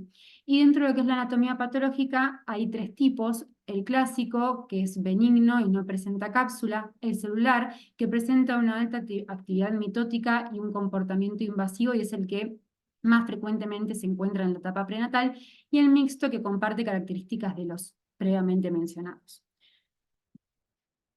Para completar un poco los estudios, decidimos realizar una resonancia magnética obstétrica, para la cual nos va a acompañar la doctora Irene Spector. Ella es médica del Servicio de Tocoginecología del Hospital Italiano y del Servicio de Diagnóstico por Imágenes, y actualmente está realizando su formación en el área de resonancia obstétrica. Hola, gracias por la invitación y la presentación, Martí. Bueno, a las 26 semanas, como dijo Martina, se realizó la resonancia fetal, que fue posterior al amniodrenaje realizado de 2.800 mililitros, justamente porque la paciente no toleraba el decúbito dorsal, así que posterior al amniodrenaje se decidió realizar la resonancia. Y la siguiente, porfa. Bueno, en estas imágenes, que son cortes coronales en secuencias T2, podemos observar de izquierda a derecha, sería de posterior hacia anterior, las imágenes del cuerpo, en la que podemos visualizar en la fosa renal derecha una masa voluminosa que tiene una señal intermedia en T2, que ocupa toda la fosa renal derecha, desplazando el resto de los órganos hacia el lado contralateral, incluso desplazando la aorta, con algunas áreas hiperintensas en T2, sugestivas de contenido líquido, que correspondía al tumor, que en este caso medía 60 por 50 por 56 milímetros. La siguiente, en el corte axial podemos visualizar la misma tumoración. En las imágenes de la izquierda superior serían las más superiores en el abdomen, y yendo, las sucesivas imágenes hacia inferior, podemos visualizar esa imagen que ocupa toda la fosa renal derecha, desplaza el resto de los órganos, y podemos visualizar en la fosa renal izquierda el riñón contralateral de características conservadas. Realizamos también secuencias de difusión en las que podemos ver un aumento de la intensidad de la señal. Son las tres imágenes que se encuentran a la izquierda, y a la derecha la imagen del mapa de ADC, con lo cual podemos visualizar signos de restricción en difusión. Esto hablaría de celularidad. Muchas gracias, Ira. Para continuar con lo que fue la evolución materna, en semana 28 la paciente consulta nuevamente por registros aislados de TA elevada en domicilio, por lo cual se solicitó un mapa que fue normal. Se volvió a repetir el laboratorio, que no presentaba ningún hallazgo, pero el cociente SFLIT-PLGF en esta oportunidad fue de 369. La proteinuria de 24 horas realizada posterior al cociente fue negativa, y nuevamente volvíamos a ver cómo el líquido amniótico aumentaba y la paciente volvía a referir los mismos síntomas. Por lo tanto, en semana 28 realizamos un segundo amniodrenaje, que en esta oportunidad fue de 3.500 mililitros. En semana 29, la paciente refiere un nuevo control de TA borderline en domicilio, y se repitieron los estudios que fueron negativos en esta oportunidad. El líquido continuaba aumentando, y en la evaluación ecográfica para completar el examen de ese momento se observó un bolsillo vertical máximo de 13, pero una masa que ocupaba toda la fosa renal, y en el corte axial del abdomen fetal se observaba cómo reemplazaba completamente las estructuras normales. En esta oportunidad tenía un diámetro máximo de 85 milímetros y el volumen calculado fue de 275 centímetros cúbicos. Por lo tanto, debido al rápido crecimiento que presentaba la masa, los síntomas que presentaba la paciente, además de la TA elevada, se realizó una reunión multidisciplinaria junto con el Servicio de Neonatología y Cirugía Pediátrica, y se decidió en conjunto la internación de la paciente para optimizar sus cuidados, realizar un repique de maduración pulmonar fetal y evaluar cuál sería el momento óptimo de finalización del embarazo. En cuanto a lo que fue la evolución de la patología, para resumirla en dos gráficos, en este primer gráfico podemos ver cómo fue aumentando el bolsillo vertical máximo de líquido amniótico a lo largo de las semanas desde el diagnóstico. En semana 25 partimos de un bolsillo de 10 para realizar la primera amniorreducción en semana 26 con un bolsillo de 12, y luego rápidamente, posterior en los controles, se observó que en la semana 28 volvimos a tener un volumen de entre 13 y 14, por el cual se realizó el segundo amniodrenaje, posterior al cual continuaba rápidamente aumentando el líquido amniótico en los sucesivos controles, que hacíamos cada vez de forma más frecuente debido a la sintomatología de la paciente. En cuanto a lo que es la evolución del volumen en centímetros cúbicos de la masa, partimos de un volumen aproximado de 40 centímetros cúbicos en semana 25, para terminar con un volumen de 275 en semana 29, es decir que el volumen rápidamente aumentó su tamaño por 7, y en los últimos días se observó un crecimiento más acelerado, como podemos ver en este sector de la gráfica. En semana 29 y 3 días, la paciente en internación intercurre con una rotura prematura de membranas, por lo cual se decide la finalización del embarazo vía cesárea. Nació un recién nacido de sexo masculino que pesó 1.590 gramos, con un Apgar 4.7 de inicio, y por una ausencia de esfuerzo ventilatorio y una hipercapnia, se realizó su intubación en sala de recepción neonatal. Al día de vida, debido al gran efecto de masa que generaba el tumor y la descompensación hemodinámica secundaria al mismo, se realizó la nefrectomía total derecha, y la anatomía patológica posterior informó un nefroma mesolástico congénito tipo celular, tal cual fue nuestra sospecha prenatal. Como intercurrencias, el paciente intercurre con una perforación intestinal que requiere una corrección quirúrgica, pero actualmente está cursando 36 semanas de edad corregida y se encuentra en buena evolución en recuperación nutricional. Cuando fuimos un poco a buscar la genética tumoral del nefroma mesoblástico congénito, encontramos que el tipo celular se encuentra asociado a una traslocación entre el cromosoma 12 y 15, donde el gen ETB6 del cromosoma 12 y el gen NTRK3 del cromosoma 15 se unen para formar un gen de fusión. Este gen de fusión se encontró también presente en el fibrosarcoma congénito de tejidos blandos y por lo tanto se cree que estos dos tumores podrían presentar el mismo origen. La presencia de este gen viene a ser un factor pronóstico de tiempo libre de enfermedad. Si el gen de fusión se encuentra presente, el tiempo libre de enfermedad a 5 años casi llega al 100% en relación a aquellos tumores que no presentan la presencia de este gen de fusión. Anexo a esto podríamos encontrar alguna trisomía, siendo la más frecuente la trisomía 11. En esta oportunidad se solicitó un FISH para el arreglo ETB6-NTRK3 y cabe aclarar que teníamos un cariotipo en líquido amniótico normal tomado en la primera amniorreducción. Muchas gracias. Bueno, muchas gracias, excelente, dejamos de compartir. De igual manera vamos a empezar la discusión desde el prenatal y hacia postnatal, abriendo a los discutidores. Bueno, Vero, si estás por ahí todavía. Sí, acá estás. Vero, si querés decir algo desde el prenatal en cuanto a la genética. Y también tenemos a Germán Falque, a quien le agradecemos acá su presencia, y el resto puede ir levantando la mano también si quieren la palabra. Bueno, en relación con, no sé si los estudios que dijeron recién quieren que los expliquemos ahora o después los estudios tumorales. Para terminar de Yo creo completar que, ¿Los bueno, preferís dale, a ver, ahora o después? vamos, dale, expliquémoslo ahora y así se Claro, entiende eso un poquito porque, la diferencia entre esos claro, para cerrar estudios y el cariotipo y qué es lo que aplica para el prenatal, qué se podría hacer. Bien, en relación con los estudios que se explicaron un poco en la presentación, cabe aclarar que son todos estudios a nivel del tumor, ¿no? Son estudios somáticos. Como se mencionó, todo lo que son nefromas mesoblásticos de tipo celular pueden asociarse con anomalías de cromosomas de vuelta a nivel somático, a nivel del tumor, por eso es que se solicitan estudios para evaluar trisomía 11 o traslocaciones entre el cromosoma 12 y 15, como se dijo. En realidad la importancia de evaluar estas distintas anomalías a nivel del tumor tiende a cambiar lo que es el pronóstico o la terapéutica. Ahí, como se dijo, se pide la técnica de FISH, que es la hibridación in situ por fluorescencia.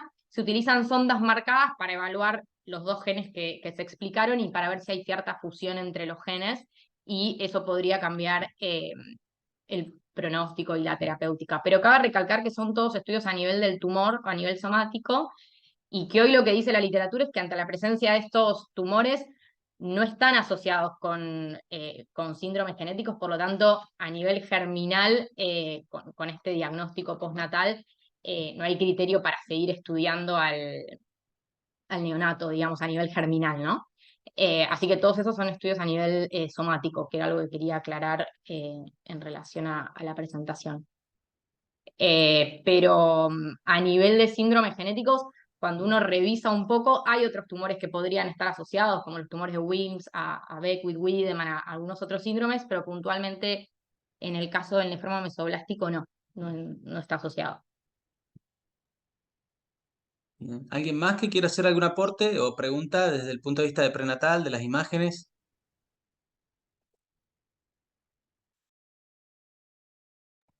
Si no, yo, a ver, un poco el caso, creo que sí. Perdón, no, que como ¿sí? diagnóstico diferencial quizás también pensar en alguna tumoración tipo de hemangioma o algo así por la vascularización que tenía, si bien quizás obviamente el hemangioma no tiene el mismo comportamiento, pero como primer diagnóstico diferencial quizás en la lista lo podríamos tener, ¿no?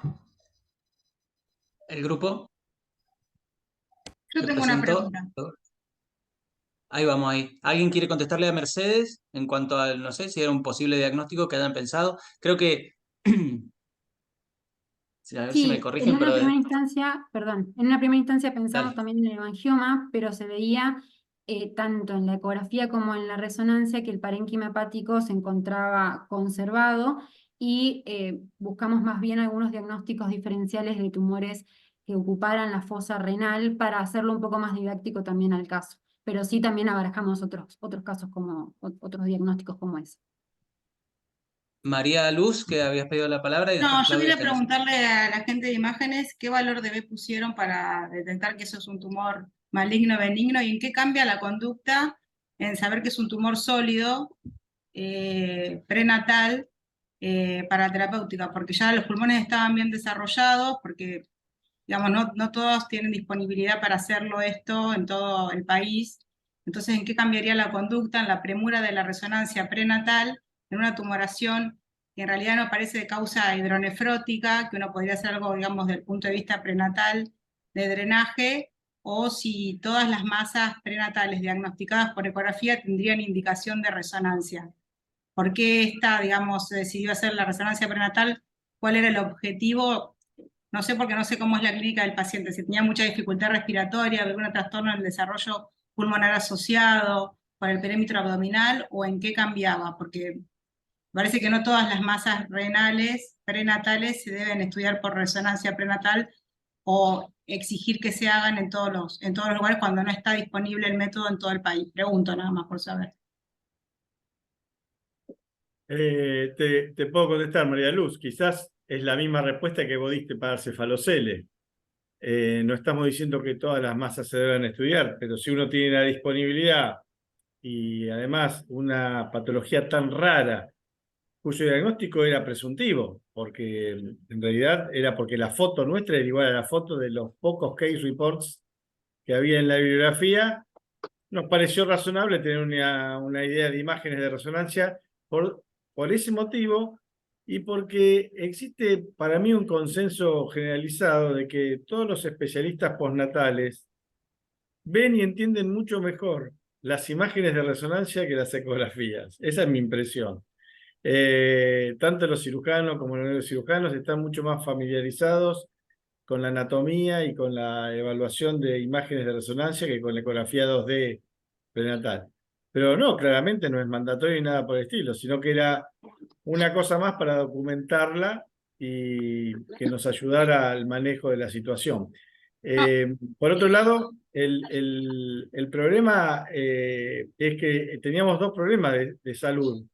La madre, cuyo diagnóstico ahí estaba al borde de un trastorno hipertensivo del embarazo, y por otro lado el crecimiento del feto, del tumor fetal y el polidramio que nos apuraba cada vez más. Entonces, ganar edad gestacional era un tema importante y quizás tener una imagen previa era nada más que para dejarlo registrado y ayudarnos.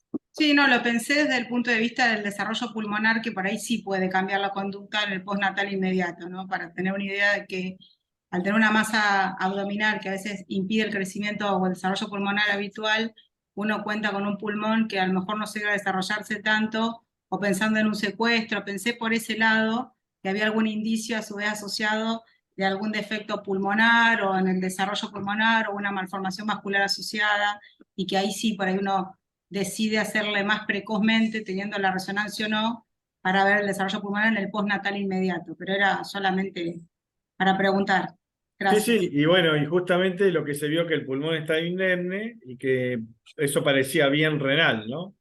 Sí. Seguimos. Claudia Canizaro, que levantaste la mano primera. Sí, una pregunta cortita. Tiene que ver un poco por la experiencia de que a veces las imágenes cuesta diferenciarlas de las lesiones suprarrenales. Entonces, nada, un poco para preguntar a los que acá hay mucha gente que sabe muchísimo de diagnóstico prenatal, si es tan fácil poder decir que esto es renal y no es suprarrenal. Al grupo que presentaba, creo que un poco la respuesta está en si podían ver o no riñón y cuánta seguridad tenían ustedes de que había riñón ahí, o era solo una masa y el riñón estaba totalmente desaparecido. Claro, y te diría al revés. en las tumoraciones suprarrenales se ve un tumor, pero se ve el riñón. Y acá lo que no Claro. veíamos era la imagen renal. Pues no se veía el riñón, por eso creo que un poco Claro, era lo eso. El apuntaron riñón era ahí. eso y una arteria que salía de la aorta, pensamos que era la arteria renal. ¿Siempre se ve el riñón, Horacio? ¿Siempre? No, No no sé, sé si... pregunto por la experiencia vivida en la etapa perinatal, que a veces surge la duda, no, nada más. Quizá también ese era otro aporte de la resonancia, ¿no? Claro.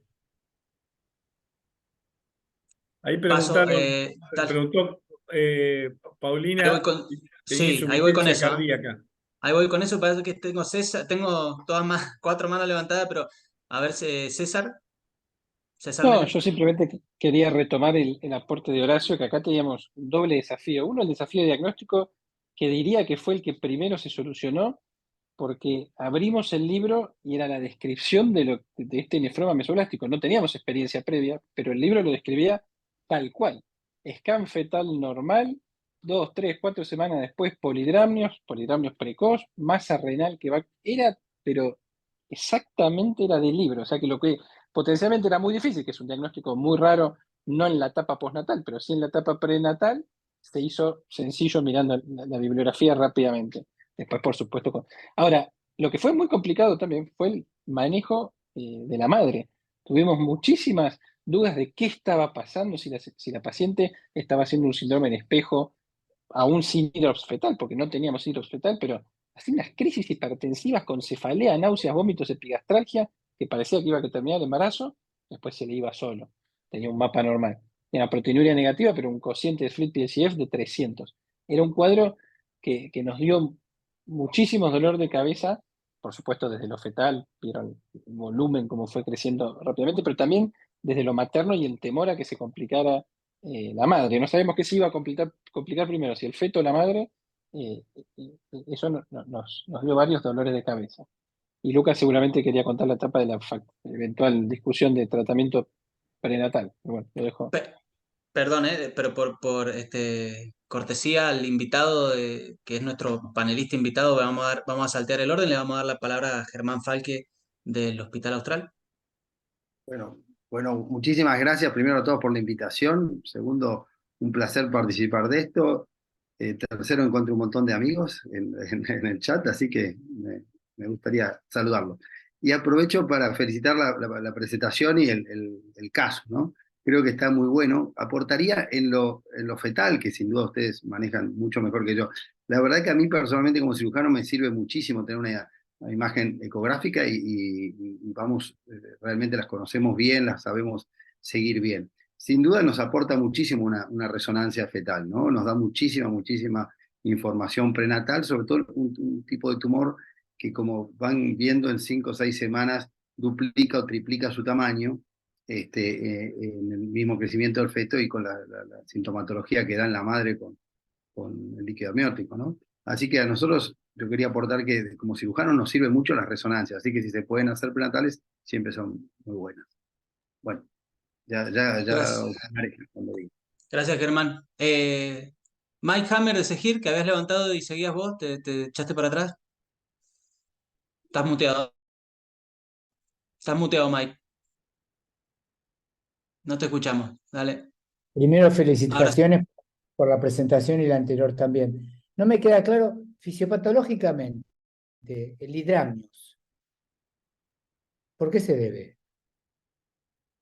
Ahí sí contestan, creo que quizá también tenga que ver un poco con la pregunta, perdón, porque Perla Mangupli pregunta en el chat si no tenía signos de insuficiencia cardíaca fetal.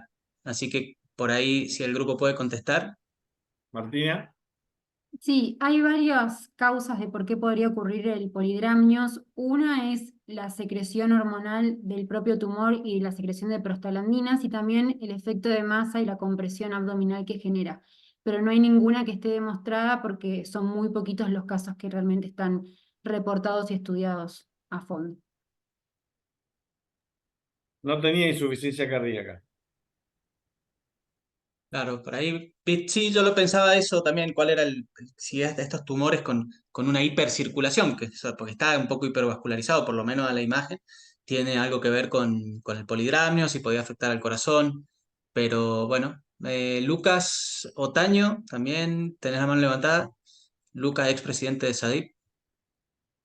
Sí, no, yo quería comentar, es que me gustó que hayan cuestionado en los dos casos el pedido de resonancia. Entonces me quedé también con lo que preguntó la doctora Garrahan y con la contestación de Horacio.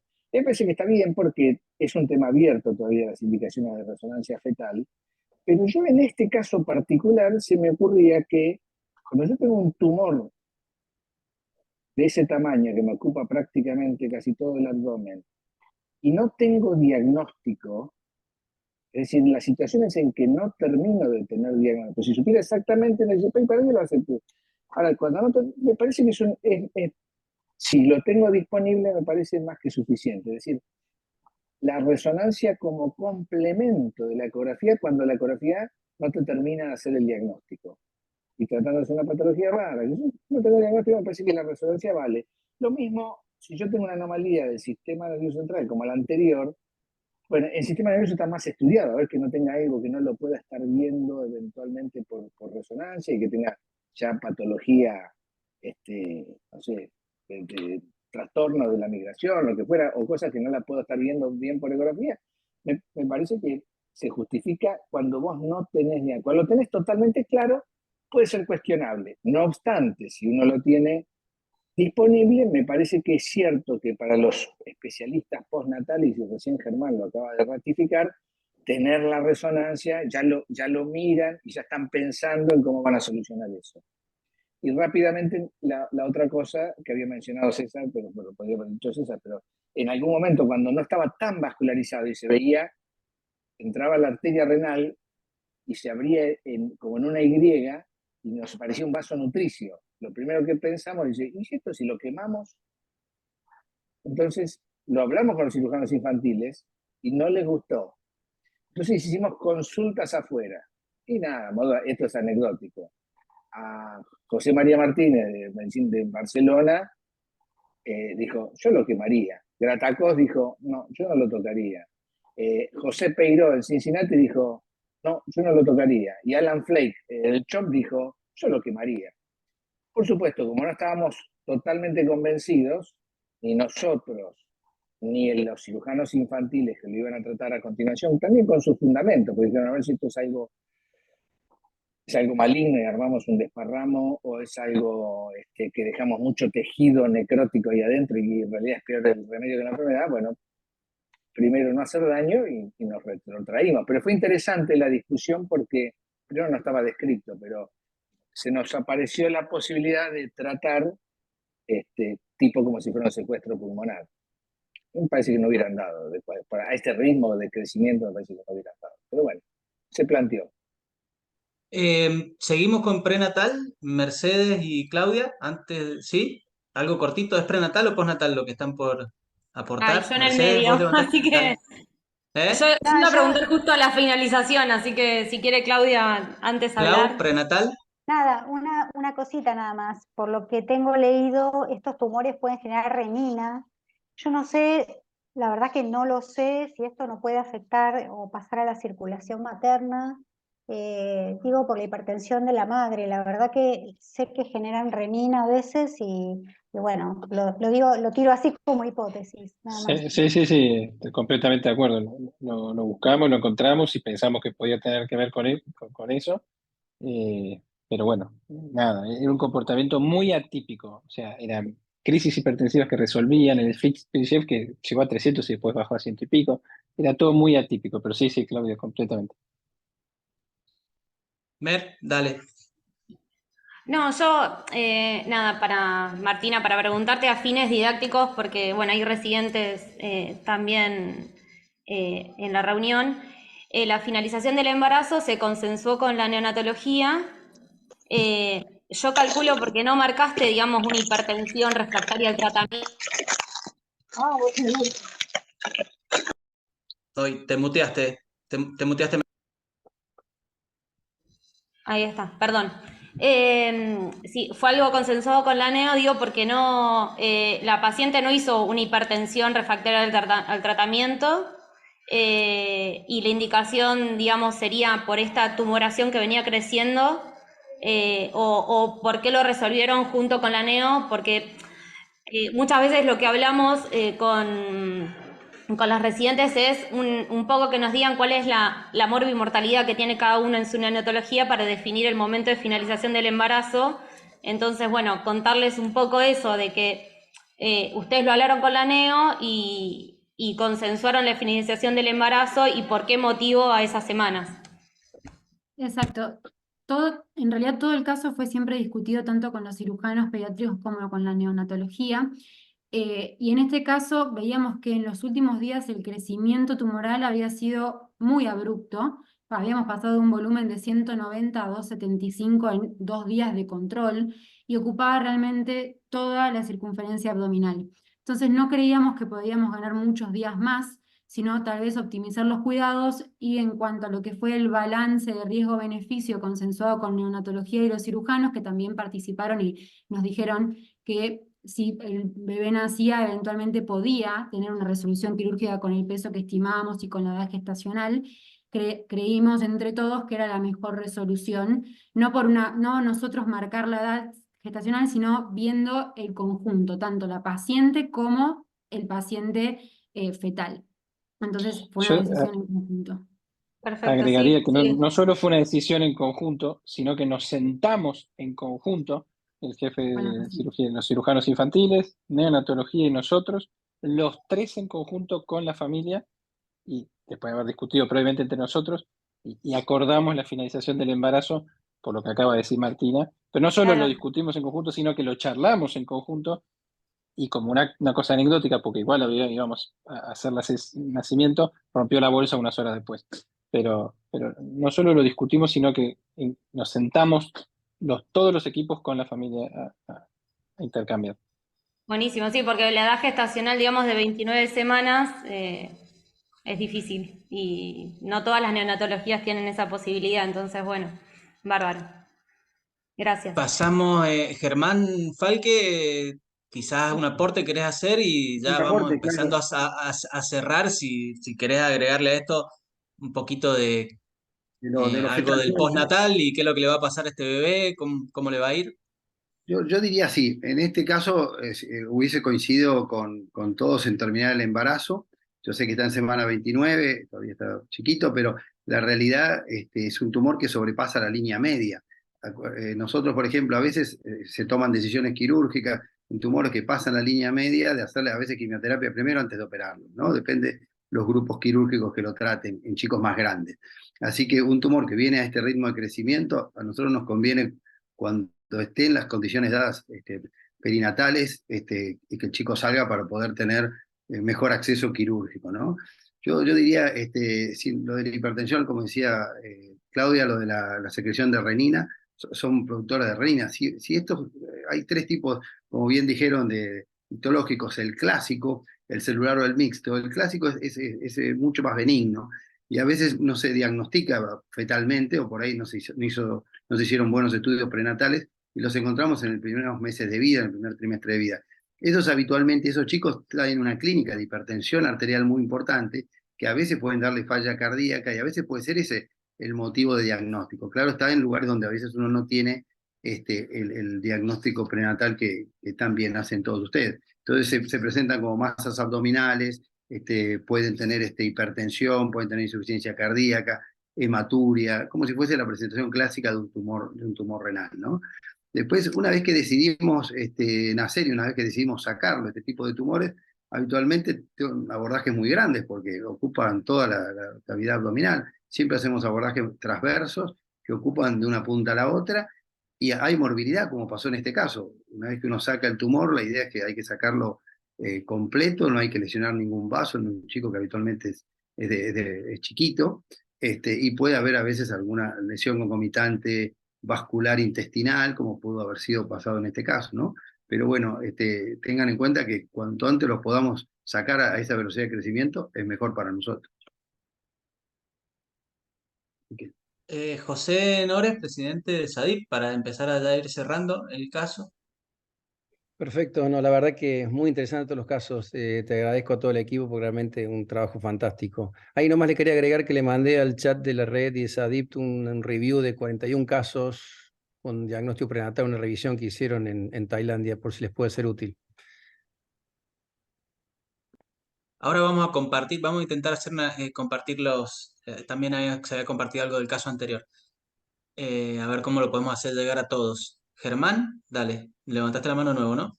Sí, sí, cierro si querés con esto. Mira, la sobrevida a 5 años de este tipo de tumores, porque es interesante, me tomé unas notas, que son, es realmente, habitualmente andan muy bien.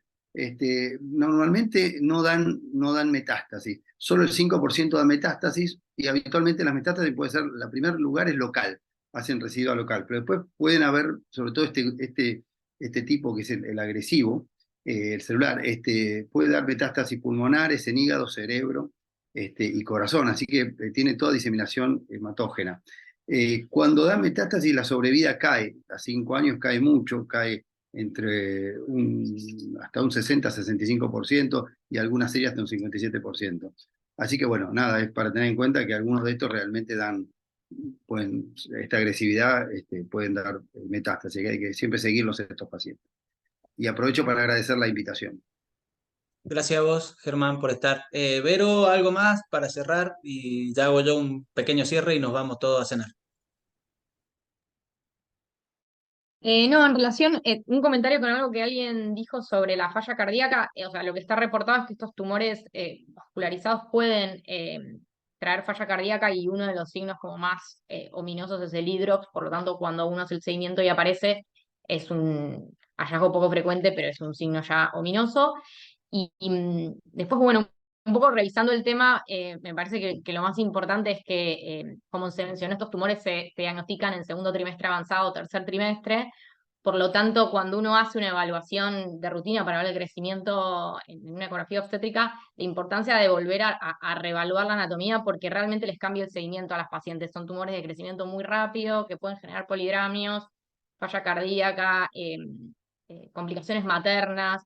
Entonces me parece que realmente le cambia el seguimiento a la paciente si uno lo puede diagnosticar y también el lugar de nacimiento. Y a nivel genético, lo que mencioné, hoy en día no se asocia con síndromes genéticos, así que no mucho más que estudios a nivel del neonato. Bueno, gracias, Vero. Bueno, dos casos. El primer caso creo un poco para empezar a avisar que este tipo de lesiones, ya hay algunos grupos que han propuesto la terapia fetal y bueno, creo que eso era algo particular de este caso y que ha generado bastante debate, así que bueno, quiero que quede claro que esto no hay un trial que lo haya demostrado, lo hemos dicho varias veces, pero es bueno que ya ustedes sepan que se está, por lo menos, yo creo que hay gente o mucha gente que no sabe que eso se hacía, así que probablemente se hayan enterado hoy. Y para el segundo caso, estos casos, yo personalmente nunca vi uno, así que agradezco que traigan el caso, aprendemos mucho, nos sirve para si en algún momento tenemos que enfrentarnos a este o a algo parecido, también nos sirve saber a quién ya lo tuvo, a quién le podemos llamar, a quién podemos hacerle una pregunta, pedirle una mano, esto está muy bueno. Así como el primer caso dijimos que era de diagnóstico, el encefalocele se tendría que ver en el primer trimestre, en este caso, creo que también hubo un poquito de fortuna de que esta paciente estaba en un lugar donde perdón, en un hospital donde se la seguía muy de cerca, que venía con un cuello ahí al límite y por eso también tuvo más ecografías, pero piensen que si hubiese tenido una morfológica de semana 20 y de ahí nada más, o saltado a un crecimiento a las 36, quizá esto se manifestaba de otra forma, así que no dejen de prestar atención cuando hacen la ecografía, la 4D, sobre todo si en este caso, bueno, lo vieron, hay polidramios. Los riñones creo que es algo que volvemos a mirar siempre en el tercer trimestre, un poquito para los que están en formación. Si hay algo que nosotros no podemos dejar de mirar en el tercer trimestre, hay varias cosas, pero creo que los riñones son una de ellas porque hay muchas hidronefrosis que aparecen en el tercer trimestre. Entonces, estamos obligados a mirar los riñones en el tercer trimestre. En este caso, había una masa y polidramios. Y cuando hay polidramios, también tenemos que mirar el cuello. No podemos decirle a la paciente, ay, tenés polidramio, anda, volvé con tu médico de cabecera sin haberle medido el cuello, porque no podemos saber si no está a punto de romper bolsa. Muchas gracias a todos. Mer, ¿algo más que levantaste la mano para cerrar?